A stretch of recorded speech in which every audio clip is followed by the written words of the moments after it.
जय श्री जगन्नाथ महाप्रभु।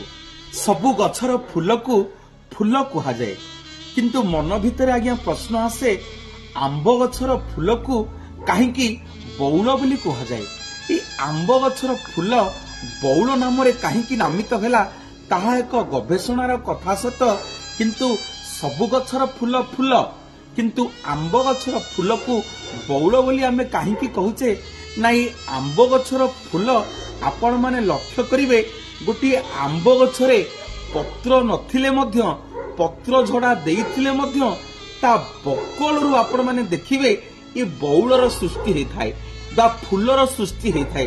तेणु ये आंब गछर बकलरू ता फूलर सृष्टि होइथिबारु ता ना होची बौल। सेइथिपई सबु गछर फूल को फूल एवं आंब गछर फूल को आमे माने बौल कहूचे। यार एक स्वतंत्रता